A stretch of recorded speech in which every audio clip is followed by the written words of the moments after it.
Sejam todos muito bem-vindos e bem-vindas. Estamos de volta com o Segurança Legal, o seu podcast de segurança da informação, direito da tecnologia e tecnologia e sociedade. Eu sou o Guilherme Goulart e aqui comigo está o meu amigo Vinícius Serafim. Tudo bem, Vinícius? Como vai? Olá, Guilherme, tudo bem? Olá, os nossos ouvintes. Sempre lembrando que para nós é fundamental a participação de todos por meio de perguntas, críticas e sugestões de tema. Você já sabe, então estamos lá no podcast @segurançalegal.com, também no YouTube, Mastodon, Blue Sky e Instagram. E também temos lá, você também já sabe, a nossa campanha de financiamento coletivo no Apoia-se, apoia.se/segurança legal. A gente sempre conclama que você, se puder, claro, né? Apoie esse projeto independente, Vinícius, e resistente. A gente insiste, né? 401 episódios. Então é sempre bom contar com o apoio de vocês. Ele também é importante aqui para a manutenção desse podcast aqui. Você também tem o blog da Brown Pipe, então entrar lá em brownpipe.com.br, consegue lá clicar no blog, ver as notícias mais importantes, se inscrever no mailing semanal para que você também fique atualizado. Inclusive a notícia com base aqui no nosso tema de hoje, né? Ela também está lá no mail, Vinícius, que é justamente essa movimentação do Banco Central, novas regras de segurança do Banco Central, depois de pelo menos um, né? Na verdade, foram dois grandes incidentes, né? Então a gente teve lá em julho de 2025 o incidente da CIM, no qual nós falamos lá no episódio 396, e o mais recente agora da Sinqia, Vinícius, né? O ataque que teria desviado 710 milhões, também com PSTI, afetou a HSBC na maior parte aqui dos valores, né? Mas eles conseguiram recuperar até o momento 589 milhões. E aí o que aconteceu foi que seria 83% do que teria sido desviado, né? Ou seja, uma Exato. boa quantia, né? Um bom valor em É, termos proporcionais, hein? mas ainda assim ficou uns cento e poucos milhões ali, né? Mas assim... Mas 83% é um Você... bom número, é um bom número. Não, gente, você está sendo otimista, né? Que eles Porque podiam se ter você falado for... 10% do valor, aí sim, aí Aham, seria um é verdade. desastre. Mas você nota, né, que para uma quadrilha hoje roubar 710 milhões em espécie de um banco é uma tarefa, eu diria, próximo do impossível, né? Ou É. envolvendo um risco e um E planejamento assim enormes, gigantescos. absurdamente Aham, maior, né? aham. Uma logística, eu diria, né? Maior. E aí, Vinícius, antes da gente começar aqui propriamente falando sobre essa resolução do Banco Central, resolução 498, que sai na sexta-feira, né, na noite da sexta-feira, ali no dia 5, dia 5 de setembro. 5. 5. Nós falamos aqui no episódio 396, né, a gente até foi conferir lá na pauta e tal, e claro que a gente antecipou, na verdade, uma tendência, me parece que é uma tendência, pelo menos para quem conhece esse mercado, né, e para quem tem acompanhado a atuação do Banco Central, uma tendência meio óbvia. O que a gente disse? Que o Bacen deve aprimorar suas práticas de segurança, principalmente exigindo, monitorando e acompanhando a segurança dessas instituições. E aí, né, 2 meses depois, aí justamente veio essa regra, né, também contou com uma entrevista coletiva lá, dada pelo Galípolo, né, que falou sobre algumas questões, depois respondeu perguntas da imprensa, inclusive também fizemos um resumo dessa entrevista que ele deu e está lá no nosso mailing, né, perdão, no nosso blog. E aí fica aquela sensação que, de fato, o Banco Central se movimentou, né, Vinícius? Sim, sim, sem dúvida. Não, assim, acho que não teria outra resposta possível, porque se o Banco Central não fizesse um mínimo de movimento no sentido de exigir maiores controles de segurança dessas instituições, seria que assim, colocaria em xeque a própria, vamos dizer assim, a própria confiança no sistema, né? E a gente sabe que a confiança do sistema financeiro é algo extremamente importante, conta com uma série de proteções. E o que não falta, e nós chegamos a comentar no nosso episódio do 396, a gente chegou a comentar que não falta gente para lá dizer bobagem, para dizer que o sistema financeiro é ruim, que não falta esse tipo de coisa. Então, é mais uma ação afirmativa no sentido de garantir a segurança do sistema financeiro. né, desse mecanismo todo que envolve centenas de instituições, não, milhares de instituições, né, que estão vinculadas numa grande rede, e nessa rede nada mais nada menos a gente tem do que dinheiro transferindo. Ou seja, embora em vez de ter que explodir um carro forte, como acontecia alguns anos atrás, talvez ainda hoje ainda aconteça, né, em Uhum. vez de ter que fechar uma cidade inteira e tentar roubar uma agência de um banco, né, hoje tu precisa é acesso à rede do Sistema Financeiro Nacional e interagir com o Pix, né, que é o meio preferido, né? Claro. É quase que dinheiro em espécie circulando ali. Então, nada mais natural do que o Banco Central reforçar. Eu não digo tanto criar novas coisas, né, Guilherme? É algo que nos pareceu. É mais no sentido de reforçar coisas que nós já tínhamos aí em outras resoluções, em outros regulamentos, né? Sim, sem dúvida. Quando a gente olha para uma ISO 27002, por exemplo, e também para algumas resoluções e algumas regras do Banco Central, ela meio que consolida isso. Não tem nada de muito novo aqui, né? Tem algumas Uhum. regrinhas que a gente vê que, bah, essa regrinha aqui foi feita exatamente para o caso lá da CIM, por exemplo, que a gente vai destacar Aham. aqui. Então, algumas dessas criações, assim, ficam bem claras. Mas mesmo essas inovações, que eventualmente para alguns podem parecer uma novidade, elas estão lá na ISO, por exemplo, há anos, né? Inclusive são temas que não, em geral, as empresas não dão muita atenção. Um deles aqui que a gente vai comentar. Fique conosco, não vá embora, né? Você vai, você vai saber, tem que segurar a audiência, né, Vinícius? Então vamos lá, o que a gente vai fazer? A gente vai comentar algumas dessas regras, algumas das regras aqui dessa resolução, né? Algumas a gente não vai falar porque ela é, de certa forma, extensa, né, Vinícius? Tem 38, 39 artigos, né? Então a gente vai deixar de fora algumas questões como descredenciamento dos PSTIs, algumas questões sobre planos de continuidade, a tal da saída ordenada do PSTI do sistema financeiro, que seria, se você tem problemas ou ele não cumprir com as regras, ele não para de prestar o serviço imediatamente, porque, claro, você vai ter outras instituições Uhum. utilizando aquele serviço. E também uma questão que eles até investiram um certo tempo ali, né, de regulação, que é a gestão de crises operacionais, que é um elemento mais, eu diria, de alto nível e que toca até nessa questão da confiança que você comentou, né? Ou seja, é papel do ente regulador aqui também manter a confiança no sistema. E acredito que o Banco Central tem conseguido fazer isso e demonstra mais essa atuação dele nessa regra aqui, né? Bom, a gente tem, né, e eles estabeleceram agora também novos requisitos de credenciamento, né? E muitos desses requisitos estão relacionados, por incrível que pareça, a aspectos da segurança não somente técnica, mas organizacional. Aquilo que a LGPD fala, mas outras normas de segurança também falam, né? O Vinícius, inclusive, tem um artigo sobre, já bem antigo, né, Vinícius? Em que você Qual deles? coloca aquele que fala sobre a política, mecanismo e cultura, né? Ah, É sim. Ixi. como o tripé da Nossa. segurança e tudo Isso aí é mais, e de isso aparece 2000. bem aqui, né? Isso aí é de Hã? 2000, inclusive. Isso aí é de 2000. Isso Uhum. aí foi escrito a primeira vez que tá num artigo mesmo, publicado mesmo, né? Foi numa Isso. jornada, né, que eu, André Pérez, Rafael Campelo, eu acho que nós três, se eu não estou esquecendo, o Herman, acho que também, a gente escreveu para um congresso da Sociedade Brasileira de Computação que aconteceu em Floripa. Isso Uhum. nós estamos falando de 2001. É há É, bastante tempo. lá se vão 25 É, anos. Mas é é. interessante porque isso é mais teoria da segurança da informação, né? Porque o que que eles estão atacando aqui? Primeiro, a definição de diretorias específicas para lidar com segurança e gestão de risco.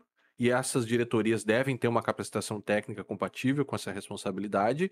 E também um diretor para a gestão de crises, que é esse aspecto um pouco mais, né, organizacional mesmo, né? Ou seja, não é só você responder ao incidente, não é só você sanar ou retornar ao ambiente em casos de incidentes que afetem a disponibilidade, mas também você conseguir publicamente lidar com essa crise, né? Estabeleceram questões como o capital mínimo de 15 milhões, a comprovação da implantação de todo um mecanismo, né, de todo um arcabouço aqui de governança corporativa e gestão de riscos, a necessidade de se submeter à certificação de segurança de norma reconhecida internacionalmente ou a asseguração independente aceita pelo Banco Central, além de auditoria externa anual de segurança, Anual de né? segurança. Uhum.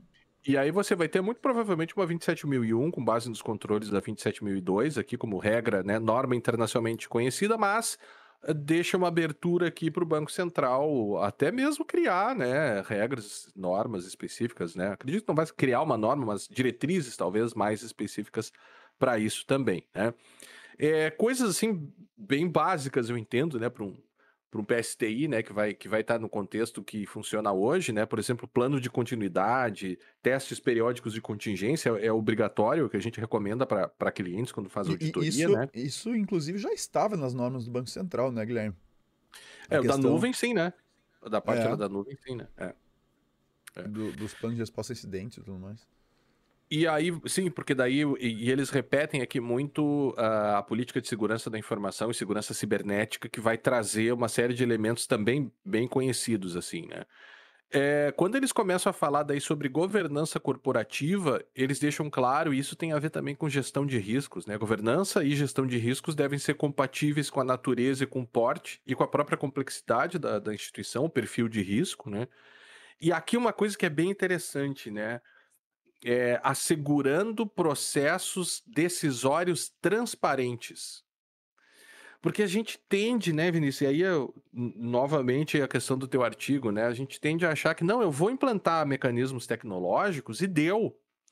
Só que hoje falar em governança de segurança, não só hoje, mas já há bastante tempo, envolve você ter, você conseguir tomar decisões de forma acertada, de forma ajustada, né, as responsabilidades sendo devidamente segregadas principalmente, né? Ou Uhum. seja, eles fazem um esforço muito grande aqui, até as políticas devem garantir segregação de funções entre gestão executiva, gerenciamento de riscos, compliance, segurança e auditoria. Ou seja, eu vou precisar de diretorias para cada uma dessas áreas aqui. Para quê? Justamente para evitar conflitos de interesses, Vinícius. Exatamente. Esse aí, Guilherme, é um problema que a gente sempre teve na segurança da informação, né? Que é a. Aí tem dois caminhos que o Banco Central, que eu imagino, que a minha percepção, né, me aponta aí que o Banco Central quis, né? Um Uhum. caminho no sentido ah, determinar que tu tenhas toda uma abordagem top-down para definir o que deve ser feito e garantir que vai ser feito, tá? Então, tu tens o alinhamento que o Banco Central exige, a diretoria busca cumprir e repassa isso até que chega num ponto lá em que tu vai ter né, uma implementação de mecanismos, né, controle de navegador que o cara usa, implantação de antivírus e, né, e normas de acesso físico e outras coisas mais práticas mesmo, né? Por outro lado, me parece também que o Banco Central tem um interesse bem grande de estabelecer responsabilidades Uhum. que possam ser, vamos dizer assim, rastreadas. Porque quando acontece um incidente desses, quem determinou o quê? Como é que eu apuro a responsabilidade dentro da instituição? Porque senão fica uma coisa meio solta, né? Não, isso aí, né, a gente viu, disse que fazia isso e aquilo, mas alguém determinou, a direção determinou, ou não determinou? Foi uma decisão tomada conscientemente pela empresa ou foi um desleixo, Ou foi assim, uma tipo, omissão? ou Ou foi foi uma um, omissão? né, foram omissos, ou foi algo que a instituição decidiu não cumprir, né? E notem, e não adianta, e para o caso da instituição, essas novas demandas aqui, isso aqui só reforça essa necessidade, né? De tu tendo independência, tu não tendo conflito de interesse entre Uhum. esses diversos setores que tu avisou, que tu citou, Guilherme, os avisos, as notificações, as interações entre elas vão naturalmente gerar evidências, né, Uhum. desses posicionamentos da empresa, seja ele nas direções, nas presidências, né, seja foi uma decisão de negócio tomada lá em cima, ou seja algo que, de repente, na hora de chegar lá no analista de segurança, não, houve uma falha ali e a coisa não foi simplesmente implementada. Então, me parece um pouco desses dois caminhos, talvez. Assim, é o primeiro caminho para as coisas irem bem, ou seja, né, as decisões sejam tomadas e elas tenham um impacto de fato nas operações da empresa. E, e outro caminho para quando a coisa dá errado, que é saber onde é que esse negócio parou dentro da empresa. Os processos andaram, não andaram, tem independência, não tem. As coisas foram varridas para baixo do tapete, né? Aham. E aí a ausência de documentação também vai ser um problema por si. Já é um problema, né? Já é um problema. Quando tu tem um incidente, tu tem que mostrar evidências de que tu tinha um mínimo de controle. E se tu não tem evidência nenhuma, isso já é um baita de um problema. Só que eu acredito que isso que vai gerar ainda outro tipo de evidência, evidências de que coisas são comunicadas e não são feitas, né? Aí acho que é um pouquinho pior. Sim, porque a norma fala em segregação de funções entre Exato, aí é. essas atividades, né? É claro, está escrito ali. E segregação de funções é algo que já é falado no mundo, né, das instituições financeiras de maneira geral, já há bastante tempo, não somente nessa questão de segurança, porque você tem outros riscos aí, por exemplo, risco de crédito, né, e outras questões aí que até não nos interessam aqui, não é nossa área, né? Mas quando você estabelece, no mínimo, que você vai ter uma diretoria de segurança da informação, separada de riscos e compliance, separada de relacionamento do Bacen e separada de gestão de crises, pelo menos tendo uma diretoria de riscos e compliances e controles internos, Uhum. isso é o que vai fazer com que a própria segurança da informação confirme para essa outra diretoria que as medidas que foram estabelecidas foram tomadas, né? É quase como quando você tem aquela questão dos poderes harmônicos entre si, que a gente tem, né, dos três poderes e tudo mais, é quase como uma contenção, uma harmonia e um trabalho que vai fazer com que não seja possível, a não ser que uma dessas diretorias comece a mentir ou comece a não fazer o seu trabalho, né? Mas assim, se todas elas funcionarem adequadamente fazendo a sua parte, não tem como você ter conflitos de interesses ou processos que não sejam transparentes, né? Isso fica bem claro aqui, né? Depois ainda, seguindo, Vinícius, vai me interrompendo sempre que tu quiser Não, toca a ficha, toca a ficha. comentar aqui. Que depois eles começam a falar sobre gestão de riscos, e aí dentro de gestão de riscos deve ter uma política de gestão de riscos que deve abordar coisas como segurança da informação e cibernética, continuidade de negócios, gestão de crises, gestão de fraudes, né? Que daí é uma outra questão. Lá pelas tantas eles vão começar a comentar: olha, você tem que começar a cuidar aqui o perfil de operações que se dão. Que isso sim porque até agora a avaliação dos perfis de operações ficava do lado do cliente do PSTI, né? Agora o que o Uhum. Banco Central está dizendo é: você também vai ser um agente para verificar possíveis fraudes, ou seja, deixa bem mais complexa a atividade do PSTI. Controles internos de conformidade e auditoria interna. Claro, né? Segurança e auditoria, compliance, gerenciamento de risco são todas essas áreas que vão trabalhando entre si, que vão se cobrando, né? O que acontece se você deixa todas essas áreas em uma diretoria, por exemplo? Aí você pode ter eventuais problemas de conflitos de interesses, que é isso que a norma, entre outras coisas, tenta evitar também. Fala sobre os requisitos de uma política de segurança da informação, né? Só destacando, né, Vinícius? Até aqui não tem nada de novo. Uhum. Não tem absolutamente nada que não seja conhecido da comunidade de segurança e quem conhece normas como ISO 27002, né?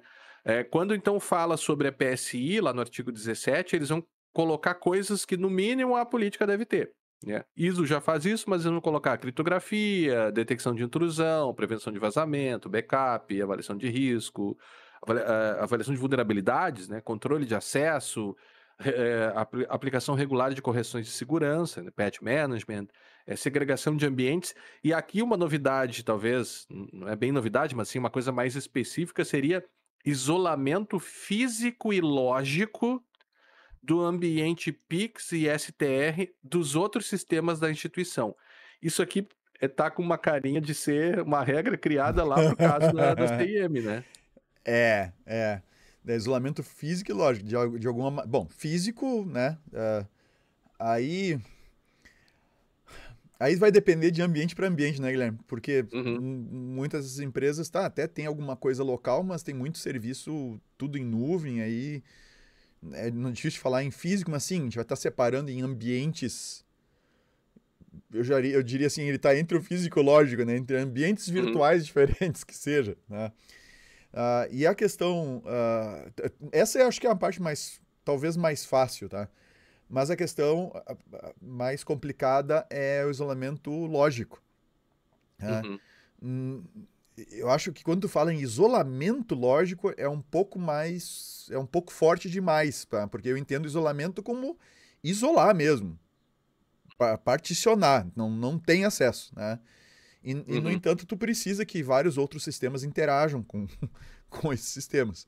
Então, vai haver um controle da comunicação entre sistemas, né? Tem que ter uma separação, uma segmentação, digamos assim, e um ponto, né, um ponto de controle da comunicação entre esses sistemas. Isso é perfeito e, né, natural que exista. Agora, um isolamento eu acho complicado. E aí nós caímos no nosso métier, né?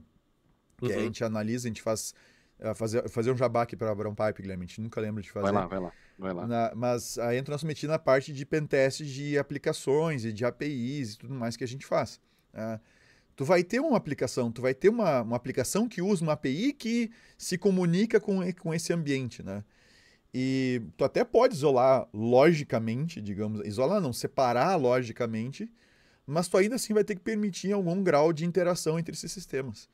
E aí tu tens sistemas com certas vulnerabilidades que vão acabar expondo esse ambiente. Então, é uma cadeia de coisas, não tem. Por isso, eu acho um pouco forte essa questão de isolamento lógico, porque de fato não vai conseguir isolar logicamente, né? Tu vai ter que permitir algum tipo de comunicação entre eles. E aí tem todo tipo de problema É que verdade. acaba aparecendo. Mas sabe o que que me chama a atenção aqui nessas Ah, regrinhas que são bem específicas? ah, Veja, eles não nos deram as informações para o grande público do que exatamente aconteceu, né? Mas assim, se você for cuidadoso e olhar essas regras, eu acho que você começa a ter umas dicas do que eventualmente pode ter acontecido, né? Porque são sim. regras muito específicas, né? Talvez lá o carinha que fez os acessos para mexer no que ele mexeu e não deveria ter acesso direto aos sistemas que faziam, que executavam o Pix e tudo mais. Né? E a regra de baixo, gestão de certificados também, É. Gestão de né? certificados, isso aqui é bem interessante, tá? Porque é o velho problema do gerenciamento de chaves, no final das contas. O certificado não é Uhum. problema em si, né? É o gerenciamento das chaves. Mas isso aqui tá com muita cara de chave que tava em e-mail, chave que tava Também em acho, alguma pasta compartilhada em algum lugar, também ou acho. sabe? Porque esses certificados que ficam andando para cima e para baixo aí que o pessoal tem que instalar nos sistemas, cara, é seguido isso que passa por e-mail. Seguido. Tá aí E o sabe, certificado, não sei o quê. É, e sabe o que que reforça mais essa tua é, avaliação? é, Parágrafo primeiro ali do artigo 17, né? deixa eu ver. O PSTI não deverá ter acesso às chaves privadas utilizadas para assinatura das mensagens no âmbito dos arranjos e sistemas de pagamentos providos pelo Banco Central. Tá, Talvez tá aí. mais uma dica aí do que possa ter acontecido também, né? Só para quem nos ouve, né, quem é da área, acho que já entendeu o problema, né? Agora, quem talvez não saiba muito ou não tenha uma Boa. intimidade muito grande com isso aqui, é o seguinte: tá, as operações têm que ser assinadas digitalmente, certo? Mas não pelo PSTI. O PSTI ele só fornece o serviço para a instituição que não conecta diretamente na rede da Secretaria SFN, do Sistema STFN, tá? Do financeiro. Sistema Financeiro Nacional. Tá? Então eu uso o PSTI. Só que o PSTI ele só faz esse meio do caminho para essa comunicação. E eu, Vinícius, vamos supor que eu tomo o serviço do PSTI, eu tenho minha chave privada lá para assinar as minhas operações, assinar as mensagens que eu quero mandar. Tá? Só que aí acontece um detalhe. Idealmente, eu deveria ter o meu próprio sistema separado do sistema do PSTI para fazer essas assinaturas dessas mensagens e encaminhar isso lá para o Banco Central. Só que, com uma certa frequência, o que a gente vê é um pacote de solução assim que vem o software e no qual tu tem que instalar a tua chave privada lá dentro. Tem que botar lá dentro do sistema.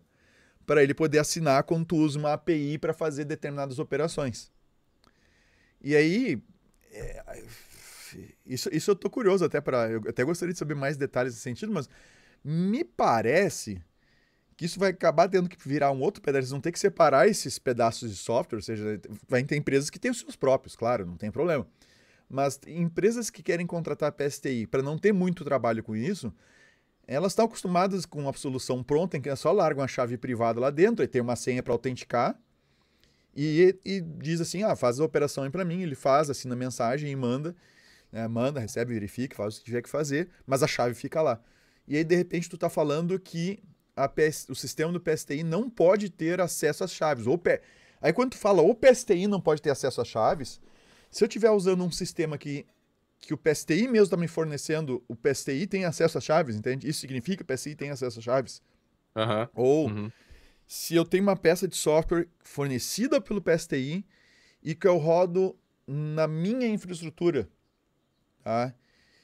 E às vezes o PSTI nem gosta que tu olhe, tá? Esse sistema deles. Mas ele tá sendo específico na chave privada, né, Vinícius? Pois é, mas aí é que tá. Eu ter um sistema, vamos supor, fornecido pelo PSTI dentro da minha infraestrutura. E olha que via de regra tu não pode nem mexer ali, tá? Tu não pode nem mexer nesse sistema. Tu não pode, sim, os caras nem dão detalhes, assim, tem uma série de situações meio chatas, algumas situações que já aconteceram. E aí tu tem que botar a tua chave privada ali. Embora esteja na tua infraestrutura, isso significa que o PSTI tem acesso à tua chave privada? Ou a intenção do Banco Central... Né? Ou a intenção do Banco Central não, tem que estar... O sistema que assina a mensagem... Tem que ser outro. Tem que ser outro, entendi? E aí sistema fica com a chave privada, ele já entrega a coisa assinada para o PSTI, seja pro software, e aí o PSTI se vira e faz o que tem que fazer. Porque isso aí vai quebrar com muito modelo de prestação de serviço de PSTI, né? Mas você percebe que a exploração desse tipo de vulnerabilidade... Assim, essa questão da chave privada aqui pode ter sido um dos vetores, né, uma das vulnerabilidades aqui que permitiram a fraude, né? Não, mas eu acho que nem pode, acho que com certeza. Com certeza não dá para dizer, né? As operações tiveram que ser assinadas para serem realizadas. Elas têm que ser assinadas. E tem que ser assinadas com a chave privada do lugar. Agora, o que parece aqui é que... Bom, primeiro, tem isso que eu falei. Normalmente o sistema tem um software fornecido pelo PSTI no qual tu instala a tua chave privada. Tá? Então, se isso significa que o PSTI tem acesso à chave, bom, aí já foi. Aí a falta de isolamento permitiria que o cara que fez a fraude, né, o funcionário que fez a fraude, a falta de isolamento dos ambientes e tal, ele tivesse acesso direto ao serviço via aplicação do PSTI, tá, que faz a integração lá com o PSTI. Então, assim, me parece que é uma sequência bem plausível dentro daquilo que a gente já viu, do que a gente conhece. Me parece uma sequência bem plausível de situações, né? O PSTI fornece um serviço, a chave privada fica ali, tu precisa de uma credencial tua para se autenticar com o serviço do PSTI que está local lá na tua estrutura, não fisicamente necessariamente local, mas numa infraestrutura que tem acesso, tu te autentica e diz, faz para mim tal operação e faz tal operação, o próprio sistema assina as operações e encaminha isso de uma forma automática, tá? E, ao mesmo tempo, tu tens um funcionário que, por falta de isolamento adequado ou de controle de permissões, etc., conseguia chegar até esse serviço e tinha as credenciais para operar nesse serviço. E aí, feita a caca, entende? Vamos... É uma boa discussão essa aqui, né? Mas é que são... Na verdade, a gente está aqui, né, imaginando o que aconteceu, né? Mas enfim. Mas a gente falou sobre isso no 396. Sim, 396 tá lá. Vai lá no 396 e escuta que... Outras coisas que eu acho que são aqui, essa até não, que é ações de inteligência cibernética, monitoramento de clientes, chaves, vulnerabilidades na internet, Deep Web, Dark Web, tem empresas que fazem, que prestam esse serviço. Isso se alinha bem a um controle novo, entre aspas, né, da 27002 de 2022, que é o controle de inteligência de ameaças, que não tinha na versão anterior, que é justamente isso, o nome é isso, inteligência de ameaças. Uhum. Você ter, né, alguma atividade, seja sua ou um terceiro te prestando, que faz essa avaliação, né? De certa forma, o nosso mailing tem um pouco essa função também, você ficar atualizado, ver eventuais. Claro que devem ter coisas bem mais específicas. Você tem um ambiente X com sistemas XYZ, você vai buscar vulnerabilidades, zero days, aquelas coisas todas para você manter e acompanhar também o cenário e a evolução do cenário de risco no qual tu está inserido, né? Mas aí tem umas coisas bem interessantes aqui também, que é muito resposta direta ao caso aqui, que é a avaliação de vulnerabilidades, né? Ou a avaliação de vulnerabilidades deve envolver, e isso é bem específico, varreduras físicas periódicas para identificar dispositivos indevidamente conectados, né? E Ops. aí, Vinícius, isso é bem interessante porque a norma ISO fala sobre isso, eu comentei antes. Esse aspecto de segurança física não é muito valorizado pelas empresas e nas notícias da época, lá daquele incidente, disseram que teria sido instalado lá um appliancezinho, né? Não, não se sabe se era um appliance, era um pedaço de software e tal. E aí, essa regra aqui talvez nos faça a gente intuir, né? Olhando ali para o caso concreto, tentando descobrir o que aconteceu pela regra, que pode sim que os caras tenham conseguido instalar um Raspberry, alguma coisa do gênero qualquer lá, dentro da infraestrutura dos caras, né? Alguém tava assistindo Mr. Robot. Mas é aí Uhum, que tá. Percebe que esse é um recurso que se usa para pentest de infraestrutura quando tu precisa acesso, quando tu vai fazer isso remotamente, né, Guilherme? uhum. Então, por exemplo, quando tem uma situação em que tu vai fazer um pentest que envolve infraestrutura, tu teria que estar conectado à rede local, mas o teu cliente está distante, tu não vai até lá presencialmente fazer e tal, o que é bem normal, né? Tu instalar, tu pedir que o cliente forneça ou tu enviar para o cliente um equipamento que ele deve conectar na rede dele e a partir desse equipamento ele dá acesso, né, liberar lá o acesso às redes que a empresa tem para te conseguir usar esse equipamento como ponto de presença na rede do cliente e realizar as varreduras, as verificações que tiver que fazer, que tiver que realizar, né? Então, esse é um procedimento bem normal. E se tu tens um ambiente no qual talvez tu tenha um usuário limitado, com acesso limitado ao que ele pode fazer no computador, ele não é administrador, por exemplo, tá? Não tem acesso administrativo para instalar software, etc. Então, o cara não pode instalar uma VPN, não pode fazer alguma coisa assim. O que é mais fácil do que pegar um Raspberry Pi, né? Caixinha pequenininha, não precisa de cooler, não precisa de nada, né? Tamanho de uma carteira de cigarro, né, Tamanho cara? de uma carteira de cigarro, um pouquinho mais grosso. Talvez se tu pegar umas caixinhas, daí tem aí sim fica menor, mais fino que uma carteira de cigarro. Não que eu saiba exatamente a espessura de uma carteira de cigarro, Tá. mas, mas tu pega um equipamento desses, e se a rede não tem segmentação, se a rede não tem uma segmentação interna, não separa os ambientes, né? Pelo que a gente está pressupondo aí, talvez não tenha mesmo. Basta que essa caixinha seja ligada, ela se conecta, a partir dali ela estabelece uma VPN com algum lugar na internet, não precisa nem ser diretamente com uma máquina do atacante, e a partir daí o atacante vem e faz o acesso à infraestrutura interna. Daí, o que faz bastante sentido, tá? Porque se o funcionário do que a gente viu nas matérias e tal, não era alguém conhecedor de TI, que tinha que ficar anotando o comando em caderninho e não sei o que, o cara tinha que ficar olhando os caderninhos e fazendo, olhando e fazendo. Imagina fazer o ataque todo dependendo desse cara. Então, Uhum. me parece bem interessante. Me parece bem interessante mandar um equipamento, ó, liga aí na rede, já que não tem separação nenhuma, liga aí, que daí eu consigo acessar direto essas coisas e fazer o que tem que fazer e só me arranja senhas. Tá? É Deixa muito eu te ler uma interessante. outra. Eu vou te ler uma Ah, outra aqui que é ai, ai. sobre controle de acesso também, né? Revisão periódica de permissões, ok. Especialmente de colaboradores terceirizados. É mais uma vez uma regrinha específica para o caso da CIM, né? Outra resposta direta aqui. E aí, utilizar múltiplos fatores de autenticação para o acesso administrativo dos sistemas Ah, que envolvem a atuação direta no Pix e no STR. né? Aqui parece mais um reforço, mas assim, eu não consigo imaginar você não ter múltiplos fatores de autenticação para acesso ao STR, por exemplo, ou acesso ao Pix que te permitissem simular ou falsificar ali transações, né? Porque me parece que foi isso que aconteceu também. Outra coisa, Vinícius, proteção de rede, além de firewall, claro, né? Definição de critérios especiais de monitoramento, em especial em horário noturno ou não convencional. Mais uma resposta direta ao caso, né, que parece que se deu de Uhum. madrugada e tal.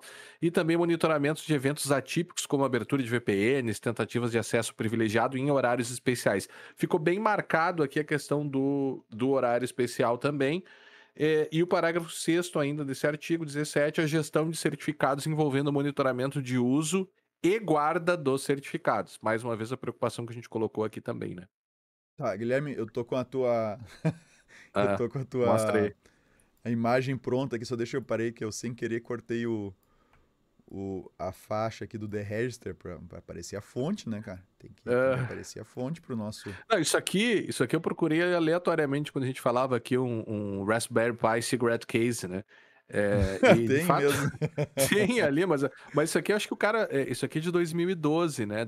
Não, mas a ideia. Opa, Né? não, eu Opa, botei um entrou o vídeo vídeo aqui. da. Não, parei. É que tem o. Eu deixei. Se tivesse me avisado antes, né? Mas aqui, pronto. Pronto, tá aí. Vai lá, aí ó, Ah, aí ó. mas é O uma boa cara acho que ideia, só cara. botou Não. dentro de uma carteira de cigarro de verdade, que aquilo ali é papelão, né? É, É. claro. Mas assim, dá tranquilamente pra colocar. É interessante, né? Né? Isso é segurança física, é aquela Só vai história, ninguém ficar, dá só vai bola para chamar segurança atenção física. só vai chamar atenção essa tralha em cima de uma mesa com cabo de rede saindo dela. Do Se bem cigarro, que tudo. se tiver Wi-Fi, né? Se tiver Wi-Fi, tu só precisa de um, ainda assim precisa de um Uhum. cabinho aí pra manter funcionando, mas aí põe uma bateria escondida junto. Isso é de 2012, né? 15 anos já. Bom, aí depois tem aqui também coisas bem interessantes, né, sobre a PSI aqui e outras regras, né, outros questões aqui que a PSI deve tratar lá no artigo 17 também, que é a certificação técnica das soluções de tecnologia da informação utilizada pelas instituições, né, e outras instituições supervisionadas pelo Banco Central para integrar, por meio das interfaces eletrônicas, eu acho que ele deve estar querendo se referir às APIs aqui, com os serviços providos pelo PSTI. Ou seja, o que agora me parece que essa regra coloca, e eu acho que ela vai precisar de uma regulamentação adicional e posterior para dizer como que essa certificação técnica vai se dar. O que parece que está sendo dito aqui, né? Lembrando, essa aqui é uma regra que saiu sexta-feira passada, a gente leu, deu uma estudada nela, mas, né, admitem-se aqui outras interpretações, né, mais refletidas. Mas, enfim, o que se está dizendo aqui é que os sistemas que forem se conectar por meio de APIs aos serviços dos PSTIs também devem ser certificados. E aí isso vai colocar todo mundo que utilizava os serviços do PSTI pela facilidade, pela simplicidade, claro, né? Você usa o serviço de PSTI para não ter que se conectar diretamente à rede do SFN. Você vai ter aqui obrigações adicionais de certificar as tuas soluções que vão ser conectadas com ele, né? Por exemplo, né, a certificação técnica de que trata esse artigo deve considerar, no mínimo, a definição e a execução periódicas de testes destinados a certificar que os sistemas computacionais utilizados pelas instituições financeiras e demais instituições supervisionadas do Banco Central para integrar, por meio das interfaces, as APIs, né, os serviços providos pelo PSTI estão em conformidade com os requisitos operacionais e de segurança estabelecidos. Eles deram um passo para além do PSTI, indo nos contratantes dos serviços de PSTI, mas ainda não está claro como que isso vai ser feito, né? Como é que o Banco Central vai certificar as aplicações dos clientes dos PSTIs. E isso vai atingir muita gente aqui, Vinícius. É, Se for isso exatamente que está, né? Essa interpretação que a gente está colocando aqui vai atingir muita gente. cara, aqui me parece que a maneira mais simples é o Banco Central dizendo que essas aplicações têm que passar por um pentest da Brown Pipe. Quer dizer, eles não citaram a Brown Pipe especificamente. Sim. Não, mas em essência quer dizer que essas aplicações elas têm que ser testadas, cara. E tem que ser testadas Uhum. regularmente. Então, para quem é da área de segurança, é uma coisa meio óbvia, né? Aplicações têm problemas de segurança. Aplicações acabam eventualmente tendo erros de codificação, um erro de projeto ali, né, mecanismo mal implementado, ou quanto mecanismo mal definido, né? Às vezes bem definido, e aí ocorre um erro na implementação. Né? Então a gente tem várias situações aí que colocam esses sistemas em risco, e são sistemas, vamos dizer assim, bastante críticos, né? Porque dão um Uhum. prejuízo diretamente em grana, em valor. Mas a gente tem uma série de situações que não apenas envolvem o sistema financeiro, né? Sistemas ligados à saúde, hospitais, etc. Quem já viu, por exemplo, quem já esteve perto de algum sistema hospitalar, né? Já acompanhou, principalmente aqueles sistemas antigos pra caramba que estão rodando há 30 anos no Sim. hospital, e o hospital não substitui, não altera, porque equipamento tal Aham. não é compatível e não sei o que, aquela coisa toda. Os legados ali, né? Assim, sistemas têm problemas. Então, o Banco Central, eu não vou dizer que se enganou. Hipoteticamente, se o Banco Central acreditou que garantia a segurança da rede do sistema financeiro nacional e das empresas imediatamente conectadas, né, se cuidar desse entorno era suficiente, se eles pensaram isso, se enganaram redondamente, né? Porque obviamente tu tem várias outras peças de software que não fazem parte desse pequeno círculo, digamos assim, né, e que interagem, ainda que de forma indireta, com esse sistema. E essas peças de software, elas obviamente assim, mas ela não pode agir diretamente porque ela passa por uma PSTI. Sim, mas a partir do momento que tu confia no que esses softwares fazem, e tu tem que confiar no que eles estão fazendo, na forma como eles estão implementados, tu vai executar as ordens que eles mandarem. Né? Desde que, claro, se encaixe no protocolo, aquela coisa toda, nos limites e tudo mais, mas vai executar. Tá? E o que se descobriu é que a gente tem problema para fora disso. A gente está tendo problemas. A gente tem PSTIs com problemas, que já estão ligados Aham. diretamente à rede, e o pessoal está se dando conta que não adianta cuidar só do que está ligado direto à rede, porque o PSTI tem que confiar em peças de software que estão para artefatos e tudo mais que estão depois dele. Aham. E Uhum. agora o Uhum. Banco Central está se mexendo para demandar um controle também dessas coisas que entram em contato por meio do PSTI, né, com o Sistema Financeiro Nacional. Então, me parece assim Sabe quando saiu o Pix e aí o pessoal Uhum. começou a fazer aquelas consultas malucas lá no Aham. diretório de No chaves? diretório. Aham. Isso, né? Aí o Banco Central se deu conta que tinha que botar um limite nisso, né? Uhum. Então, e assim aconteceu, né? E eu acho que agora nós estamos vendo um outro tipo de limite aí sendo imposto, porque realmente não dá para simplesmente confiar em qualquer artefato de software que está vinculado. Né? É.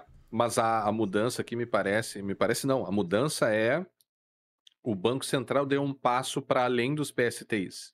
Isso, Então todo exatamente. mundo que usa PSTI agora vai ter que Agora isso não tá. ficou claro, isso não ficou claro na entrevista que o Galípolo deu, né. Eu acho até que ele disse uma frase lá, que a gente até replicou no nosso mailing ali, mas assim, os contratantes têm novas obrigações, né. Uhum. E isso é para mim é um ponto de virada bem importante, sabe, quase como que se fosse assim: "Ah, não, eu uso o PSTI, o problema de segurança é lá do PSTI".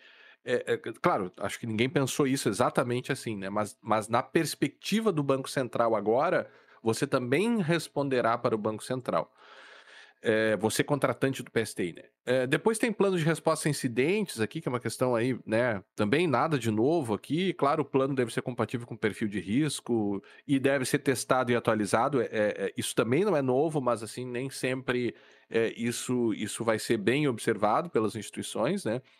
Política para gestão de fraudes, isso aqui também é uma questão interessante, né, ou seja, a partir de agora, os PSTIs vão ter que também realizar atividades de gestão de fraude com base em padrões históricos e comportamentais.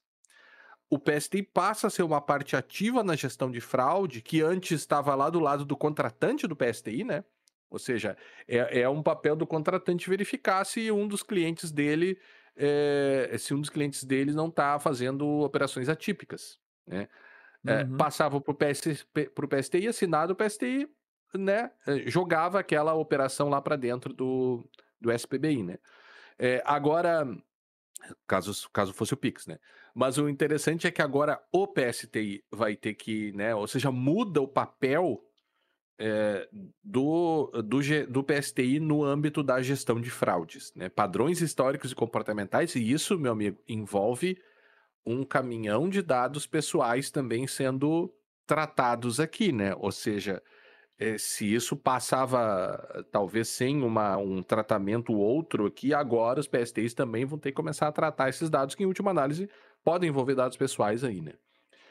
Depois, políticas de controles internos, né? Ou seja, qual é a ideia do controle interno? É você ter internamente um grupo e uma diretoria e pessoas dentro dos PSTIs também para garantir que as medidas de segurança implementadas por outras diretorias e pela avaliação de risco e tudo mais estão sendo realizadas com destaque de que a política de auditoria interna, ou seja, política de controles internos e de auditoria interna, devem promover a segregação, né, das funções e das responsabilidades das unidades de negócios com os controles e com os órgãos de gestão de risco, controles internos e conformidade. Esse é um ponto que nós, né, já conhecemos e falamos sobre isso há bastante tempo, né? E agora fica mais claro do que nunca para os PSTIs, mas outra coisa, né, Vinícius? Agora é PSTI. Eu acredito que isso vai se Uhum. ampliar mais ainda. Isso já está se capilarizando para os clientes dos PSTIs, claro que são, né? O PSTI de fato o ente mais sensível aqui, mas isso vai se capilarizar também, né, para outras instituições. É uma demonstração que o Banco Central está dando aqui, me parece, né? Uhum. Depois aí obrigações adicionais de informações que eles devem dar para o Banco Central, ou seja, incidentes operacionais que afetem os atributos da segurança da informação ou que possam afetar os serviços devem ser imediatamente comunicados, claro, após a ciência, né? Ou seja, após a ciência devem ser imediatamente comunicados e em 10 dias tem que entregar um relatório técnico. Ou seja, eles vão ter que estar muito bem preparados para, né, entregar essas informações 10 dias, né? Que é um prazo Uhum. exíguo, né? É, Depois é. também precisam. Diga, Vinícius. Não, mas ó, nota que a notificação de que houve é imediata. É, depois da Não ciência. tem. É, depois da ciência, mas assim, uma vez que tem ciência de que tem um ataque, ele é imediato, ela não tem prazo, é de imediato. E que É. tem 10 dias para fazer um relatório. A gente já falou sobre isso, um relatório preliminar, acho que é bem preliminar, assim, um relatório sujeito a correções é possível entregar em 10 dias. Né? Um relatório final sobre o que aconteceu, dependendo da situação, Uhum. não vai ser possível em 10 dias. Mas enfim, ok. Isso. Tem outras comunicações que eles devem fazer, alterações de arquitetura, entregar relatórios anuais de auditoria e das auditorias internas e externas. É mais uma questão aí de segregação também. Por empresa registrada na CVM, a externa, ou seja, mais um critério adicional aí, né, dessa auditoria, mas o Banco Central também eles passam a prever algumas medidas cautelares, né? Seja medidas cautelares em incidentes que possam afetar o funcionamento do sistema de pagamentos ou aqueles que não têm causa raiz identificada ou comprovação de resolução definitiva. Ou seja, não é só você tem um incidente, comunica e depois entrega o relatório, porque o Banco Central pode ficar em cima e, se for o caso, ele pode intervir ali, né, com uma Uhum. medida cautelar, se não ficar exatamente claro que se identificou, por exemplo, causa raiz, né, ou seja, o que deu causa, né, e qual foi a medida de resolução definitiva. Resolução definitiva tem que ter um certo cuidado aqui, porque quando a gente fala em gestão de risco, né, às vezes você, né, pode eventualmente até conviver com uma fonte de risco e tudo mais, né, mitigar, né, resolução definitiva às vezes pode ser em segurança um pouco complexo, mas enfim. E também eles podem aplicar limites operacionais de valores e tal, né, cara? Suspender serviços, exigir auditoria extraordinária, planos de ações corretivos, restringir contratação de novos clientes ou, pior caso, executar o plano de saída ordenado. É o seguinte, você vai sair, né? Banco Central dizendo, sai do SPB e de forma ordenada, né?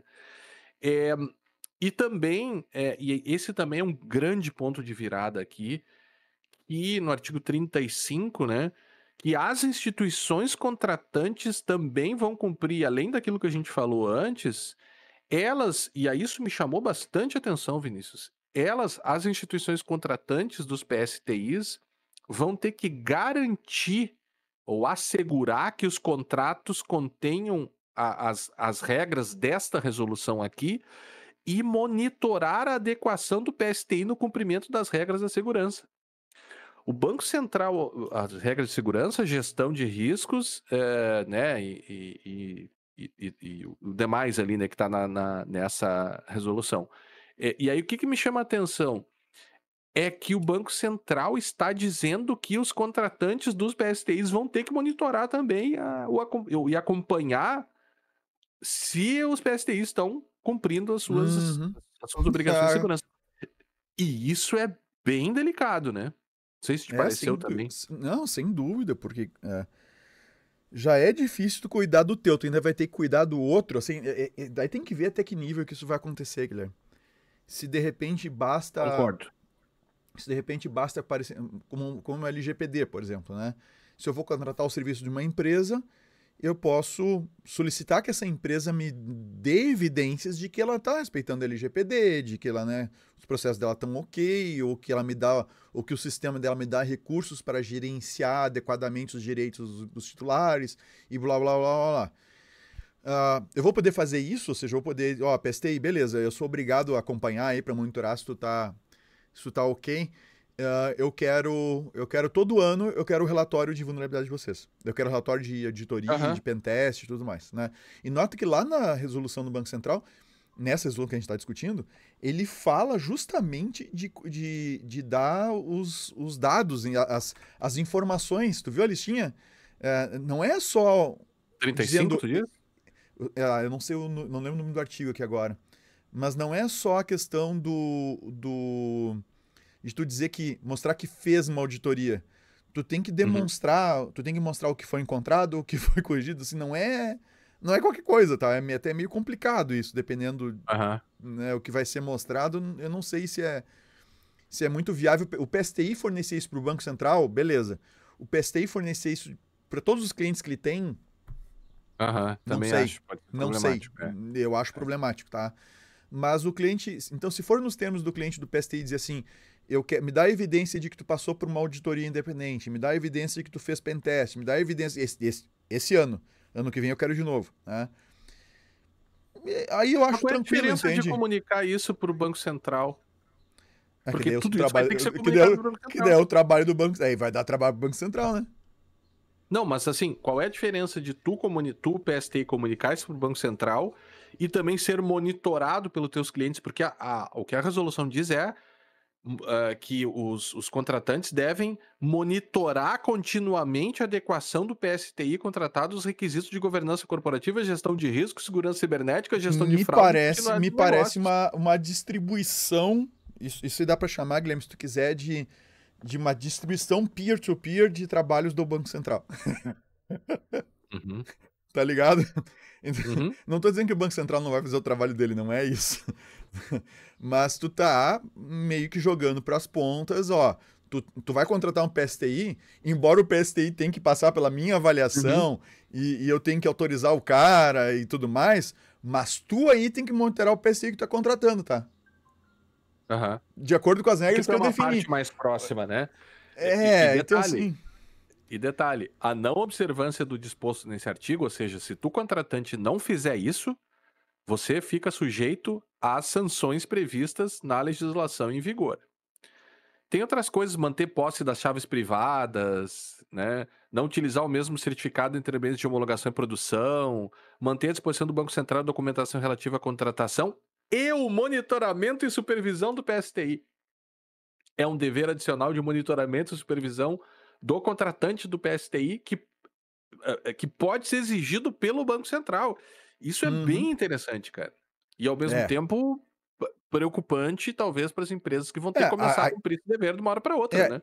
e aí é o seguinte, é que eu coloquei, as empresas podem simplesmente pedir a comprovação de que estão fazendo isso, é uma possibilidade, tá?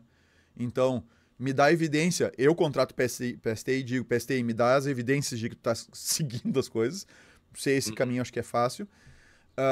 Mas, por outro lado, se precisar de monitorar, acompanhar, daqui a pouco tu vai ter o cliente do PSTI pedindo para o PSTI não a evidência de um pentest, mas autorização para ele, cliente, pegar uma empresa terceira e fazer um pentest no sistema do PSTI, entende? Ou pegar assim, algum tipo de monitoramento mais ativo, sabe? É porque o. Eu acho mais provável pedir, mais fácil pedir evidência do que ficar, do que jogar essa questão de monitoramento constante pro colo do cliente, entende?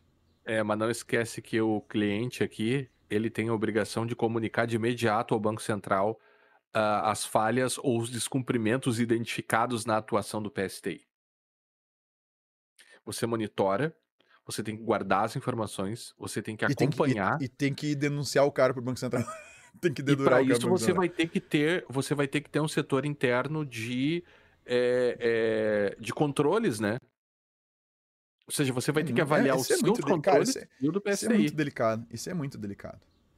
Porque eu entendo que o Banco Central tem mais condições, por exemplo, do que o PSTI para fazer esse tipo de controle de segurança.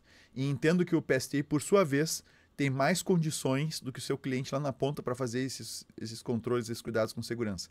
E aí tu tem o cara lá na ponta, que é o cliente do PSTI, tu vai dar para esse cara a responsabilidade de monitorar o PSTI, Não, não é responsabilidade, é obrigação. obrigação, e ainda esse cara tem que coletar evidência, ele tem que monitorar, sabe-se lá como, ele tem que coletar evidência e tem que entregar esse cara para o Banco Central quando esse cara descumpre. E Aham. se é O cara obrigação tá. e tu não faz, e tu não, Tu tu fica não sujeito à monitora, sanção. tu fica sujeito à sanção. Cara, Aham. é, Mas pensa o é caso delicado concreto, isso. Vinícius, pra gente já ir terminando. Ah, O PSTI pede, me passa a tua chave privada aí. Que sem a tua chave privada não vai dar pra implementar e tu passa e tal, e depois tu te dá conta e tu diz, olha, Banco aí já não Central, pode, né? ele Tu me não pediu a pode. chave Não, privada aqui. Você não não poderia posso. ainda, né? Você teria que Não, identificar que tu não não poderia pode. ainda. Tu vai ter que dizer, olha, eu não posso fazer isso e você está descumprindo o parágrafo primeiro do artigo, cadê? Do 35. artigo 35 É, e eu estou notificando o Banco Central de que você está me pedindo é isso isso. aí. É exatamente isso. É exatamente isso. Ai, É ai. exatamente isso. Tá. Enfim, Ah, cara. enfim, tem mais outras coisas aqui, né? Uma norma complexa. Eu acho que tem, como a gente colocou aqui, eu acho que outras coisas vão acabar acontecendo aqui também, né? E vamos ficar atentos, como sempre, né? Lembrando que eu acho que isso vai dar uma mexida, sabe, no sistema financeiro, né? Ou seja, quem utiliza serviço de PSTI vai ter que ficar bem atento agora aqui, né? Uhum. E, enfim, vamos ver o que vai acontecer a partir de agora, né? Sem esquecer também, Vinícius, que essas regulações também entram no momento em que o sistema financeiro também foi utilizado nessas investigações recentes aí, né, de fintech sendo usadas para lavar Aham. dinheiro, né?